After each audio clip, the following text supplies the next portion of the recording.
अस्सलामुअलैकुम। बोल न्यूज में मैं हूं जवाद कमार। मैं हूं आपके साथ रमशा साजिद। हेडलाइंस आप जान चुके हैं। बुलेटिन का आगाज करेंगे। सबसे पहले बात करेंगे सऊदी अरब में मुश्तरका अरब इस्लामिक सरबराह इजलास में वजीर आजम शहबाज शरीफ ने शिरकत की है। गजा में इसराइली जारियत फौरी रोकने का मुतालबा करते हुए सऊदी वली अहद मोहम्मद बिन सलमान ने कहा, गजा में इसराइली जारियत से हजारों अमवात हो चुकी हैं। गजा और लबनान का मसला फौरी तौर पर हल किया जाए। इजलास में सरबराहान हुकूमत, अरब लीग और OIC के आला हुकाम शरीक हुए।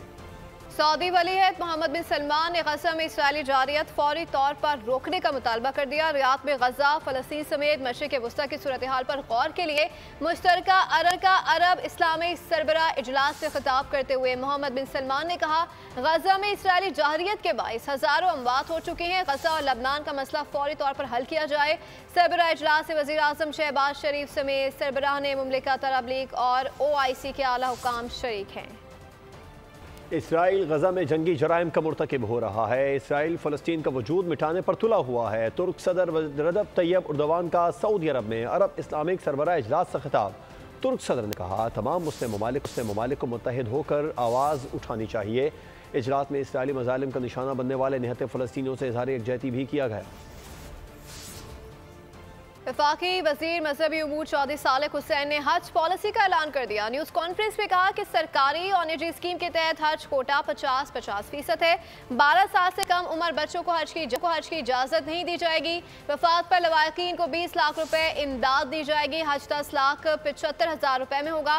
दरख्वास्त गुजार दरख्वास्त के वक्त 2 लाख रुपए जमा करवाएगा। नाम आने पर 4 लाख रुपए अदा करने होंगे। सऊदी गवर्नमेंट की तरफ से इसमें सरकारी और निजी जो हैं वो दोनों 50-50 हैं। डिवाइड हमने किया हुआ, तो यानी तकरीबन 89,605 जो हैं जी वो सीटें जो हैं वो दोनों तरफ मुख्तस होंगी, प्राइवेट हुजाज की और सरकारी हुजाज की। इसके अलावा जी एक जो अच्छी एक स्कीम शुरू की है वो ये है कि आप 2 लाख रुपया जब जमा कराएंगे एप्लीकेशन के टाइम पे, उसके बाद अगर आपका नाम निकल आता है तो उस टाइम पे आपने फिर 4 लाख रुपया जमा करवाना है। उसमें एक नई चीज़ जो इजाफी है वो ये है कि 12 साल से कम उम्र जो बच्चे हैं वो नहीं जा सकेंगे हुजाज कराम के साथ।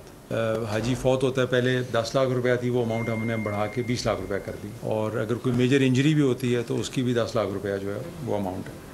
पाक चीन ताल्लुकात को सबूताज करने की कोशिश नाकाम बनाएंगे। दहशत गर्दों को उसकी कीमत चुकानी पड़ेगी। चीनी दफ्तर खारजा ने वाज़ेह कर दिया। तर्जुमान ने एक्ट पर कहा कि चीन पाकिस्तान की इंसदाद दहशत गर्दी की कोशिशों की हिमायत जारी रखेगा। दोनों ममालिक के लोगों को फ़ायदा पहुँचाने के लिए पुरअज़्म है। और अब आपको बताएं कि ऑस्ट्रेलिया के army chief lieutenant general Simon Stuart का GHQ का दौरा। आर्मी चीफ से ऑस्ट्रेलियाई फौज के सरबराह की मुलाकात हुई है। बाहिमी दिलचस्पी आलमी इलाकाई सलामती के ऊपर पर तबादला ख्याल किया गया है। ISPR के मुताबिक आर्मी चीफ ने मुश्तरका अहदाफ को फ़रोग देने में ताल्लुकात की अहमियत को उजागर किया। पाकिस्तान और ऑस्ट्रेलिया के इलाकाई आलमी अमन के लिए जारी ताउन को सराहा गया। ऑस्ट्रेलियन आर्मी चीफ ने यादगार शोहदा पर फूलों की चादर चढ़ाई। ऑस्ट्रेलियन आर्मी चीफ ने शोहदाए पाकिस्तान को खराज अकीदत पेश किया। ऑस्ट्रेलियन आर्मी चीफ को पाक फौज के चाको चौबंद दस्ते ने गार्ड ऑफ ऑनर पेश किया। लेफ्टिनेंट जनरल साइमन स्टुअर्ट ने दहशतगर्दी के खिलाफ पाकिस्तान की कोशिशों को सराहा।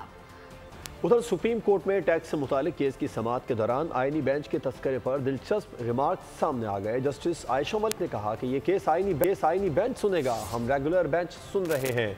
जस्टिस मंसूर अली शाह ने रिमार्क दिए कि इस वक्त कोई आईनी बेंच नहीं, तो ये जो गैर आईनी बेंच बैठा है इसका क्या करना है। सुप्रीम कोर्ट में समाअत के दौरान आईनी और गैर आईनी बेंचेस का तस्करा छिड़ गया। जस्टिस मंसूर अली शाह की सरबराही में 3 रुकनी बेंच ने टैक्स से मुताल्लिक केस की समाअत की। दौरान समाअत जस्टिस आयशा मलिक ने रिमार्क्स दिए, केस आईनी बेंच सुनेगा, हम रेगुलर केसेस सुन रहे हैं। जस्टिस मंसूर अली शाह ने रिमार्क्स में कहा, इस वक्त कोई आईनी बेंच नहीं, तो ये जो गैर आईनी बेंच बैठा है इसका क्या करना है। जब तक आईनी बेंच नहीं बैठेगा क्या हम गैर आईनी हैं? सुप्रीम कोर्ट के सीनियर तरीन जज ने रिमार्क्स दिए, मतलब ये कि जब तक आईनी बेंच नहीं बैठता आईनी मुकदमात नहीं सुने जाएंगे। हम इस केस को सुन भी लें तो कोई हमसे पूछ नहीं सकता। जस्टिस मंसूर ने कहा, अब बार बार ये सवाल सामने आ रहा है, केस रेगुलर बेंच सुने या आईनी बेंच। हम केस का फैसला कर भी देते हैं तो क्या होगा? चलें, अगर हम खुद फैसला कर दें तो हमें कौन रोकने वाला है? जस्टिस मंसूर ने मजीद कहा, नसर सानी भी हमारे पास आएगी तो हम कह देंगे कि हमारा दायरा इख्तियार है, आईनी मुकदमात रेगुलर बेंच नहीं सुन सकता। वुकला की तरफ से भी कोई मामनत नहीं आ रही है। जस्टिस अकील अब्बासी ने इस्तफसार किया कि अभी हम ये केस सुन सकते हैं या नहीं, जिस पर जस्टिस मंसूर अली शाह ने कहा कि थोड़ा वक्त दे तो देखते हैं क्या होता है। जस्टिस आयशा मलिक का कहना था कि सेक्शन 2A के तहत प्रैक्टिस एंड प्रोसीजर कमेटी इसका फैसला करेगी।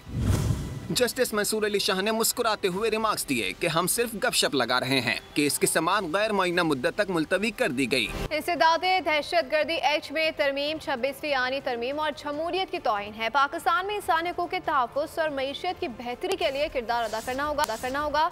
मौलाना फजलुर रहमान ने वैकफील्ड में खिताब में कहा कि सऊदी निज़ाम के खात्मे को आइन का हिस्सा बनाना होगा। जमहूरियत की बका और इस्लामी निज़ाम के लिए मुल्क भर में तहरीक जारी रखेंगे। चीन की पेश की हुए बिल जो प्राइवेट बिल हैं उन पर तो कानून साजी अभी तक नहीं हुई, वो आज भी पेंडिंग पड़े हुए हैं और हुकूमत जो है उसके ऊपर बिल लाई और कोई एजेंडे पे नहीं था। इन्होंने आइन की तौहीन की है, इन्होंने बिल्कुल पार्लियामेंट की तौहीन की है, इन्होंने जमहूरियत की तौहीन की है। आइन सबका होता है, मुश्तरका होता है और एक मीसाक़ मिल्ली है। अपने इदारों के अंदर का तमाम मालियाती निज़ाम वो सूद की अलाइश से पाक करें और हमने आइन में कह दिया है कि 1 जनवरी 2028 से रिबा ख़त्म। और जिन्होंने अमरीकी गुलामी के खिलाफ जंग लड़नी थी वो अमरीकी झंडा उठाकर आज़ादी हासिल कर रहे हैं। सवाबी जलसे में अमरीकी झंडा लहराना अमरीकी आकाओं से वफादारी का अहद करना था। वज़ीर इत्तलात पंजाब अज़मा बुखारी का बयान, कहा फितना और फितने के चेले यू टर्न लेने को बहादुरी समझते हैं। सवाबी जलसे के फ्लॉप शो के बाद गंडापुर और पार्टी रहनुमा आपस में उलझ पड़े। नंद भावच में अलग पार्टी पर कब्जे की जंग चल रही है। तहरीक इंसाफ अपने अंजाम की तरफ गामजन है। छूट की बुनियाद पर तामीर इमारत मिसमार जरूर होती है। छूटे नारे से वक्ती शोहरत मिलती है लेकिन वो हमेशा के लिए नहीं होती। स्पीकर पंजाब असम्बली मलिक अहमद खान का कहना है कि अगर ये उम्मीद है कि ट्रंप के जीतने से अदालत में फैसले आएंगे तो इस बारे में कुछ नहीं कह सकता। कराची एयरपोर्ट सिग्नल पर धमाके में मुलविस पूरा नेटवर्क पकड़ लिया है। वज़ीर दाखिला सिंध ज़िया उल हसन लंजार ने प्रेस कॉन्फ्रेंस में बड़ी कामयाबी का ऐलान कर दिया। बशीर नामी शख्स बैरून मुल्क से कालादम BLA को हेड कर रहा है। उन्होंने बताया कि धमाके में इस्तेमाल होने वाली गाड़ी कराची से खरीदी गई, फिर हब ले जाई गई, जिससे बारूदी मवाद नस्ब करके वापस लाया गया। सख्त चेकिंग से बचने के लिए गाड़ी में खातून को बिठाया गया। वज़ीर दाखिला ने कामयाबी पर CCD टीम के लिए 5 करोड़ इनाम और पाकिस्तान पुलिस मेडल के लिए नामजद कर दिया। इंटरनेशनल एयरपोर्ट कराची की हदूद में 11:02 चाइनीज़ का एक काफ़िला था, उस पर एक दहशतगर्दों ने खुदकश हमला किया। पता ये चला कि ये गाड़ी फरहान और मोहम्मद शरीफ इसके साथ जो गाड़ी की ख़रीद में थे वो ये लोग शामिल थे। उसके साथ साथ उसके बाद फिर ये गाड़ी हब गई है या हब से आगे किसी एरिया में गई है जहाँ पर ये प्रॉपर इसको उन्होंने बनाया है गाड़ी को और इसमें जो है वो इसमें फ़िट किया गया है। 4/10/2024 पर 4 बजे के करीब हब से ये कराची की तरफ आए हैं। ये खातून को इन्होंने अपने साथ लिया है और इसका नाम गुलनिसा है। शी इज़ अरेस्टेड और इसको इन्होंने अपने साथ इसलिए लिया कि वो जब अगर कोई खातून होती है किसी गाड़ी में तो कुछ रवैया और चेकिंग वगैरह का थोड़ा सा माइल्ड होता है। और बशीर ज़ैब जो है वो ही इज़ अ हेड, वो किसी फॉरेन कंट्री में से ही ऑपरेट कर रहा है ये सारे BLA को।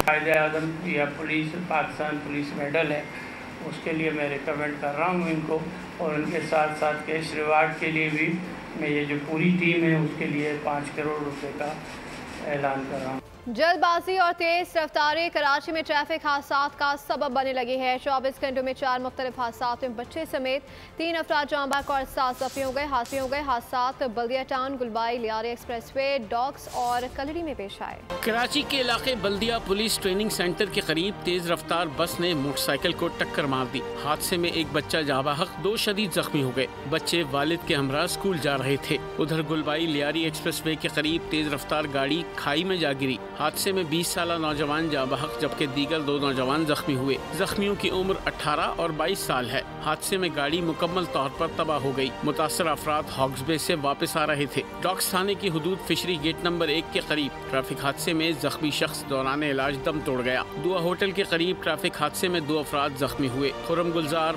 बोल न्यूज, कराची। वज़ीर आज़म शहबाज शरीफ से सऊदी अरब के वज़ीर बराए सरमाकारी और एडवाइज़र रॉयल कोर्ट ने अरब इस्लामिक समिट की साइड लाइन्स पर मुलाकात की है। मुलाकात में दोनों ममालिक के हवाले से हालिया इक़्तिसादी ताउन के हवाले से पेशरफ़्त पर तबादला ख्याल किया गया। वज़ीर आज़म का कहना था कि सऊदी अरब ने हर मुश्किल वक्त में पाकिस्तान का साथ दिया। वज़ीर आज़म ने अरब इस्लामिक ममालिक के गैर मामूली सरबराही इजलास के इनेकाद पर सऊदी क़यादत को खिराद तहसीन और पुरतपाक मेज़बानी पर सऊदी हुकूमत का शुक्रिया अदा किया। वज़ीर आज़म का मज़ीद कहना था दोनों ममालिक के दरमियान बाहमी दिलचस्पी के शोबों में वसीतर ताउन अमली शक्ल इख्तियार कर रहा है। और बात करेंगे पाकिस्तान स्टॉक एक्सचेंज की, जिसने एक और संग मील अबूर कर लिया है। 100 इंडेक्स पहली बार 94,000 की सतह अबूर कर गया। सराफा मार्केट में सोना 1300 रुपये सस्ता, जबकि अमेरिकी करेंसी डॉलर 12 पैसे महंगा हो गया। पाकिस्तान स्टॉक एक्सचेंज की बुलंदियों की परवाज जारी, एक और संगे मील उबूर कर लिया। 100 इंडेक्स पहली बार 94,000 की सतह उबूर कर गया। 100 इंडेक्स नई बुलंद तरीन सतह 94,020 पॉइंट्स तक जा पहुंचा। मार्केट में 26 अरब 35 करोड़ रुपए से जायद के 75 करोड़ 61 लाख से जायद शेयर्स का लेन देन हुआ। सर्राफा मार्केट में सोने की कीमत में 1300 रुपए की कमी, सोना 2,77,500 रुपए फी तोला हो गया। आलमी मार्केट में सोना $13 सस्ता होकर $2670 फी ओंस हो गया। इंटरबैंक में अमरीकी डॉलर 12 पैसे महंगा हुआ, डॉलर 277 रुपए 87 पैसे का हो गया। IMF मिशन पाकिस्तान पहुंच गया। चेयरमैन FBR की सरबराही में टीम ने IMF वफ्द को ब्रीफिंग दी। कहा पहले 3 माह में 2652 अरब रुपए टैक्स जमा किया गया। जुलाई तक सितंबर 96.9% टैक्स अदा पूरा किया गया। सितंबर में 1098 अरब से 8 अरब इजाफी टैक्स जमा किया गया। ताहम जुलाई तो अक्टूबर टैक्स हदफ में 190 अरब रुपए का शॉर्टफॉल रहा। रवा साल इनकम टैक्स गोशवारों में 76% इजाफा हुआ।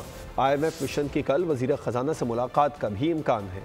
गवर्नर हाउस सिंध में बंस रोड के चटखारे, चटपटे बन कबाब और कड़क चाय से रूसी मेहमानों की ज़ियाफत की गई। कामरान टेसोरो की शानदार मेहमान नवाजी से रूसी सफीर खूब महसूस हुए। मामला क्या था, जानते हैं इस रिपोर्ट में। फूड स्ट्रीट की सौगात से गवर्नर हाउस का गार्डन महक उठा। गवर्नर हाउस का एक गोशा चंद लम्हों के लिए बंस रोड बना। मॉस्को से आए मेहमानों ने गर्मा गर्म बन कबाब और कड़क चाय का लुत्फ उठाया। इससे कबल गवर्नर हाउस पाकिस्तान और रूस के कौमी तरानों से गूंजा। इस मौके पर दोनों ममालिक के परचम भी लहराए गए, जिसके बाद रूसी सफीर ने गवर्नर हाउस में पौधा लगाया। कामरान टेसोरी कहते हैं रूस पाकिस्तान से मुस्तहकम दोस्ती और सिंध में सरमायाकारी करना चाहता है। रशिया पाकिस्तान के साथ जो अपनी फ्रेंडशिप है उसे मज़ीद स्ट्रेंथन और स्ट्रॉन्ग करना चाहता है। उन्होंने इंटरेस्ट जाहिर किया सिंध प्रोविंस में बहुत सारी डेवलपमेंट में। भरपूर मेहमान नवाजी का लुत्फ उठाने वाले रूसी सफीर ने मेहमानों की किताब में तासुरात भी दर्ज किए। स्टार्टअप्स और IT में तरक्की गेम चेंजर साबित होंगे। हुकूमत का काम पॉलिसी फ्रेमवर्क बनाना है। चीज़ें बेहतर हो रही हैं, लेकिन सबको अपना किरदार अदा करना होगा। 2 रोज़ा स्टार्टअप समिट का अहवाल बता रहे हैं कफील अहमद अपनी इस रिपोर्ट में। सिक्योरिटीज एंड एक्सचेंज के तहत 2 रोज़ा स्टार्टअप समिट का आगाज। कारोबारी अफराद, सरमायाकार और रेगुलेटर्स एक प्लेटफॉर्म पर इकट्ठा हो गए। वीडियो लिंक से खिताब करते हुए वजीर खजाना मोहम्मद औरंगजेब का कहना था कि हुकूमत का काम पॉलिसी फ्रेमवर्क और उसमें तसलसल बरकरार रखना है। Government's role is to provide policy framework and policy continuity, and it's really the private sector which has to lead this country. Chairman securities and exchange of Pakistan Akif Saeed बोले, पाकिस्तान के स्टार्टअप इकोसिस्टम में बेपनाह सलाहियत मौजूद है। सीनियर बैंकर नदीम हुसैन ने कहा 15 बरसों में स्टार्टअप्स के जरिए $75 करोड़ की आमदनी हुई है। 2021 में $25 करोड़ फंड हासिल किए, जो अब घटकर $2.5 करोड़ रह गए हैं। As a country, we've raised less than $750 million. That's not a great number, because when you judge an ecosystem, there are 4 or 5 matrices you look at. Summit में स्टार्टअप्स के हवाले से स्टॉल्स भी लगाए गए थे। बिजनेस संभालना, बिजनेस करना एक बहुत मुश्किल काम है, लेकिन उसके साथ साथ इस बात को भी ध्यान में रखना कि हमने टेक्नोलॉजी को किस तरह इस्तेमाल करना है और इस टेक्नोलॉजी को किस तरह से महफूज बनाना है अपने लिए, वो बहुत ज़रूरी है। जहाँ टेक्नोलॉजी एक तरफ आपकी ईज़ देती है, वहाँ पे आपके थ्रेट्स भी बढ़ जाते हैं। और सिंस के आजकल फिनटेक्स में सारे के सारे वॉलेट अकाउंट मेंटेन है, फिजिकली करेंसी नहीं होती है, तो डेफिनेटली साइबर सिक्योरिटी भी जहाँ जहाँ फिनटेक्स के लिए एक बहुत रोबस्ट किस्म की ज़रूरी है। समिट में कारोबारी ख़वातीन को बाख्तियार बनाने समेत दीगर मौज़ूआत पर पैनल डिस्कशन भी हुई। खबरें और भी हैं, आप तक पहुँचाएंगे ब्रेक के बाद। देखते रहिए बोल।